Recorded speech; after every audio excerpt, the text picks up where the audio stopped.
Hey, good morning everybody. It's Tuesday. Monday I had to take the car over to the dealer, recall thing, and had to sit there while they changed the part. And it was basically my whole day was shot at that point. And then I was up till late last night running this one here, getting some parts off of it for my my little factory supply, for parts. Because I don't really like the idea of calling this a 3D printing farm when I have all these 3D printers. I like the little factory idea because to me the word farm means you put something in the ground, you grow it, you pick it, and maybe clean it up and ship it to a store or something. And it was kind of like, that's not really what happens here. So to me, the whole terminology to me has been wrong since day one. I like calling it the little factory. We make parts and we ship them to clients, Anyways, really the topic today, I had scanned through, and oddly enough, I was going to talk about something else, entirely different topic, but I realized that this is an old question that it's a favorite question for anybody that does want to start up 3D printing farm, is, how much these machines, how much do they cost, how much can they make, per hour, that sort of thing. And I thought this would be a good, this is a really good comparison right here. There's a big difference here. And there's a game changer down at the end there, that little guy. But even this one here, same thing. It's kind of these hyper speed printers, the Bamboo Labs, that kind of thing, that could make some serious coin per hour. But let's get to the cheap, lowest end bed slingers, sort of like this little piece of junk right here. And just talk about per hour, what is reasonable per hour to make on a machine like this.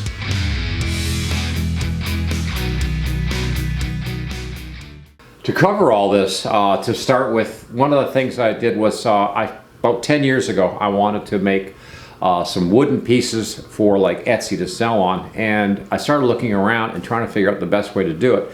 And I started having this idea in my head that maybe one of these CR10 3D printers, which is kind of similar to this idea right here, old slow bed slinging printer. And I got the math together, got the product together, and thought it would be worth investing in a 3D printer that could make these parts and ship them out, and hopefully we'd be making something per hour. And also I have checked with, of course, other channels, and the highest rate I've seen to date was $1.45 an hour, and other ones that are more, in my opinion, more realistic said one of these, $1 an hour is what you're making, if you're selling the parts from whatever is you're manufacturing, and that's what you're looking at. And the reality was, for me, was the same thing. I came down to looking at this in a CR10, though, not this particular machine, and the same thing. It came up to about $1 an hour. The machine would run for 17 hours, and the product would probably sell for around $20. But if I took into the cost account of filament and other things, it was like, my net profit, about $1 an hour. So kind of sad, but it was true, and I started realizing, well, if that's the case and I want to make $20 an hour 3D printing, running a little factory or the 3D printing farm, we'd need 20 machines, just to, and that's, of course, supply and demand. Everything's got to be, perfect. This life is not perfect. Nothing is, So you already know you're not going to do $20 an hour. But ideally, if all the machines were running, you could sit back and sort of smile and say, what, I'm making $20 an hour, and I've got these 20 machines running or something, producing parts. Ideally, so basically, even to this day, this is $1 an hour. Now, I did do something that was a big breakthrough. Last week we did a show about it, and we got incredible speed out of this thing. And it's looking more like, at the present, if it will continue to make the parts the way I want, we're looking at somewhere around $3 an hour, which is incredible. But I've done a lot of things from software to hardware changes on this machine, and I could go up to the next level and put linear rail bearings on here and what have you to try to get it even more speed out of it or something. But you really, I guess we could say, what's the old cliche, something about slinging, pushing the old horse down the road harder or faster, whatever. It's like you can only get so much out of this old steam engine, and that's all there is to it. Physically, it's not a Core XYZ printer like this SK1 here, where right out of the box already, you know, you're looking at incredibly a lot faster prints. So time-wise, I think it's reasonable to say, even to this day, this machine here represents $1 an hour. It's like, yeah, it is what it is. So that's fine. And also with that calculation, I wanted to mention one other thing. Ideally, I wanted to be able to run, you know, like an 8-hour day, like a shift sort of thing. And again, because the prints in this case, the particular print I'm thinking of that came off of this one, off the CR10 actually, was somewhere around 14 hours. It meant, you know, it had to run 14 hours a day in order to make that $1 an hour, which was, it's sort of unacceptable, but let's face it, guys, girls, hey, this is reality, okay? This is, you know, unless you can find a specific niche, a niche that you fit into somehow with one of these machines, it's gonna be really tough to break out of that $1 an hour. So that's basically what we're looking at. Now, keep this $1 an hour thing going. We're gonna stick with that number. We're gonna switch over to these hyperspeed printers. Oh, just before we move over to that, I want to mention one other thing. The cost of the product, or that is what you sell it for, to be competitive, it sort of pushes you into that box of, like I said, where you are at $1 an hour. It's not because that's, you know, you're dumb and you don't want to ask more money for the part. It's simply that's what the market is going to allow. So when it comes back to this, that's where you're at. So I just want to make that clear, because it's not, I'm not saying that you can't do better than that, because you could sell a part for $50 and do it in 5 hours on this or something, but that's not where we're at. And chances are that $50 part is probably not going to be reasonable. You're going to be outsourced by other companies, other people. There's people out there every day trying to figure out how to do it cheaper than you. So let's, I'm going to give you a really good hard example of a situation going on here with these hyperspeeds. And so we're going to go, I was going to go to the Cheaty, but let's go first to the SK1, and we can talk about the Cheaty printer too as well. But I'm going to do the same product, and we're going to say this is, just pretend this is the CR10 or the longer LK5 Pro machine sitting here, and not whatever this, we still don't know who made this thing in the first place. Let's go to this one. Yeah, so let's talk in real world product. Here's a rail guide, and they need 2 of these per kit. And these on the CR10 or longer LK5 Pro, or even this machine here, these take approximately, and we're just going to say this, it's a real nice number, we're going to say this takes 8 hours to make. Yeah, it takes 8 hours to build a nice one. It has to have a certain, you know, smooth finish to it, and this is what it's going to take. And actually, it's 2 per order, so we actually make 2 of these on the build plate, and it takes about 8 hours. Now, we're going to switch over to the SK1. It's a hyperspeed printer. Now, it's still the same size, and it will, yes, it does fit up here on the build plate, so it does make it, but it makes 2 at the same time, and it can do this. Yeah, it can do these in an hour. That's 8 times faster than that, just bare bones. And again, from the LK5 Pro, from the CR10, this suddenly is popping out in an hour. It's doing what should have been an 8-hour job. So instead of making $1 an hour, technically, without any brain work here, we'll just say, so technically now we're at $8 an hour with this one running, because it's so much faster. And the beauty of it is that the product is still exactly what I need here, with the proper size and everything, and, you know, quality, everything's good. We've lost nothing, but we're now doing this, running this machine at what, $8 an hour, and it's a hyperspeed machine, and the product is coming off in 1 hour. We have the product where we're not waiting all day to get a pair of these off of a machine. So huge difference, sort of, you know, in many ways. Now, it should be obvious. I don't know if I've got too many films or rolling or anything from the past, but up to about a year ago, we had as many as 8 machines on 2 layers, two deck layers of 2 layers of shelving here, and with 8 machines running, that was, you know, that was your lousy $8 an hour or whatever. They were all bed slingers, all of them at that time.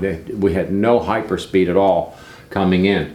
So this has been, to me, the Hyperspeed is, you know, if you're going to do 3D printing, I would say Bamboo Lab if you can do it. I would not look at anybody else's at this point. I think the Bamboo Labs, you know, the P1P, the PS1, and even the X-Carbon are showing that they can manufacture parts quickly and less loss in product, or, you know, screw-ups or whatever.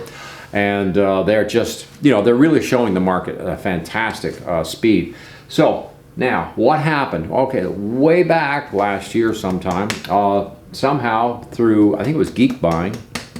I hope it was Geek Buying. I may have said the wrong one, but they sent me in a Cheaty, this little guy.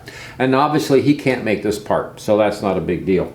But he can make other 8-hour parts in an hour that I still manufacture. So we're going to go over to the Cheaty and take a quick look at it too.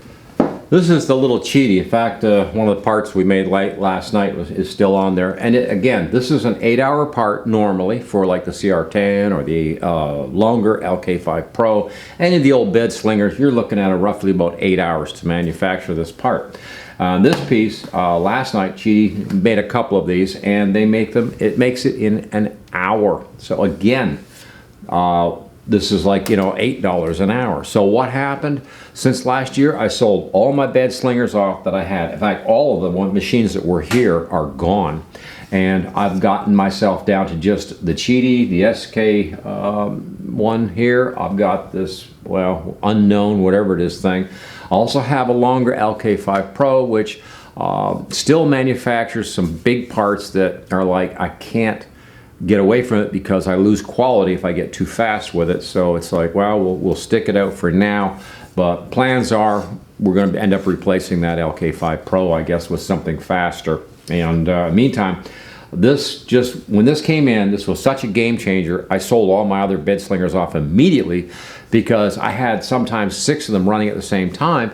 And it was like, I don't need that anymore. I can knock, I am 8 times faster. That means this is equivalent to 8 of those bed slingers. That's crazy, you know. And now this running can make $8 an hour. And that's about, and I think that's max. You're not going to see any more than $8 an hour, especially because the size alone, as you can see, it's a very small build plate. It's only 185 by 185 millimeter build plate.